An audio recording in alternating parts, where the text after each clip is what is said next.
Welcome to Ava's Books. Janine and the New Baby by Aloud Thomas. Janine was 3. She had a beautiful brown face with large dark brown eyes and short black hair. Janine was going to have a baby sister or brother. She knew because her mummy said so. Will baby be here today? She asked. No, replied Mummy. Not for another 6 weeks, so we have plenty of time to get ready. Janine had a sudden thought. Will baby sleep in my bed or yours? In a cot, which is a special baby's bed, replied Mummy.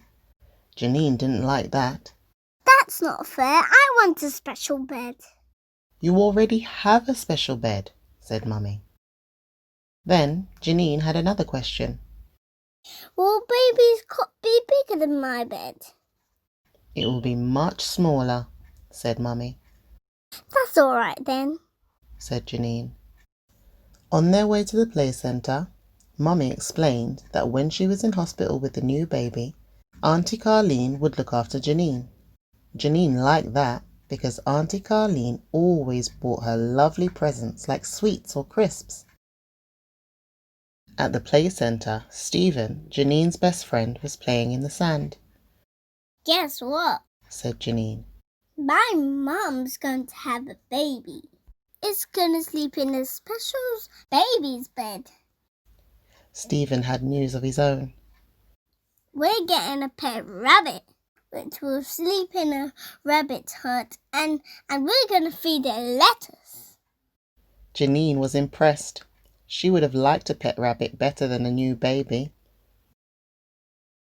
And later, while baking a cake, Janine told her friend Lisa about the new baby. My baby brother always cries when he always sees me eating sweets, said Lisa. Well, my baby's not going to be greedy, Janine said. Anyway, I'll hide all my sweets. But Lisa's talk of crying worried her. On the way home, she said to her mother, If our baby cries lots, can we change it for one that doesn't cry? No, we could not, said Mummy. A baby only cries if it is unhappy. So, if our baby cries, will you sing songs to keep it happy? Of course I will, said Janine. But she wondered just how many songs she would have to sing before the baby stopped crying.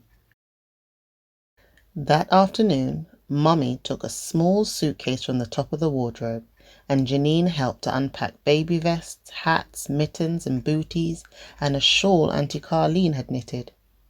Where did you get all these clothes? Asked Janine. They were yours when you were a baby, Mummy explained. Janine laughed. I was never that small. You were, said Mummy. But because you ate up all your food, you grew to be a big girl. Janine was pleased. Yes, I am big and strong. Just look at my muscles. And she bent her arm at the elbow to show off her muscles. Then, one day, as Mummy had said, Auntie Carleen came to stay. When her parents got into the car, Janine wanted to go with them to the hospital. You can't today, said Auntie Carleen. I can, said Janine. I always go everywhere with my mum. And she started to cry. How about coming out with me instead? Asked Auntie Carleen. We'll take a train to the shopping centre and you can buy a present for the new baby. Janine loved going out, so she stopped crying. Can we go by bus? She asked. Okay, said Auntie Carleen. They were just in time to catch a bus. When the conductor said, Fares, please, Auntie Carleen gave Janine the money to pay. The conductor took the money and gave Janine a ticket. Oh, thank you, said Janine. Thank you, said the conductor. Janine enjoyed looking out of the window. She saw Stephen and his mum walking along, but although she called out his name, Stephen didn't hear. Auntie Carleen went to many shops. She bought a blouse for herself, a swimming costume for Janine, and a brush and comb set for the baby.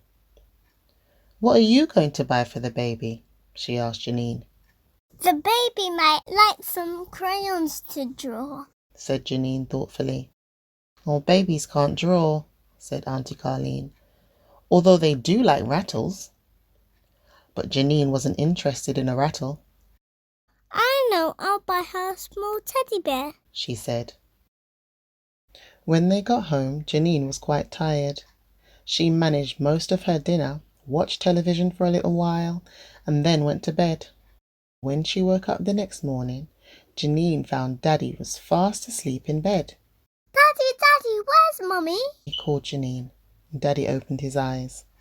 "Oh, Mummy's still at the hospital," said Daddy. "But you can visit her and your baby sister today, and you can give them both a kiss." Auntie Carline got Janine washed and dressed. "Now, I'll plait your hair," she said. Janine hated having her hair plaited, even by Mummy. This time she thought it would be far worse than usual, because Auntie Carline had bony fingers. "I don't want a hair plaited," said Janine. "Of course you do," said Auntie Carline. "I don't. Plaits always gives me a headache." Auntie Carline sighed. "Your hair looks really untidy to me," she said. Janine looked at herself in the mirror. "Well, it looks all right to me," she said crossly. "And anyway, Mummy done it before she went away." "Would you like Mummy to plait your hair at the hospital?" asked Auntie Carline. "That's a good idea," said Janine. After lunch, they visited Mummy and Baby at the hospital. Janine took along the teddy bear, and Auntie Carline took some magazines and fruit. Janine was very pleased to see Mummy and gave her a big kiss and a hug. Mummy asked if she'd been behaving herself, and Janine said, "I've been very good. I only cried once, and I bought a present for the baby." "Oh, Baby will be pleased," said Mummy. "Come and say hello to her." Auntie Carline picked up the baby, who looks like a brown doll. "Oh, isn't she lovely?" she said. "Daddy said I could kiss her," said Janine. As Auntie Carline leaned down for Janine to kiss the baby, she opened her eyes, and Janine said, "Look, she smiled at me." "Babies can't smile," said Mummy, and looked down at Baby, who smiled at her. "You see, I told you," said Janine. "I told you babies can smile." And then everyone smiled. Janine, Mummy, and Auntie Carline smiled. But Baby yawned, closed her eyes, and went fast asleep. Thank you for listening. Come back soon. Bye.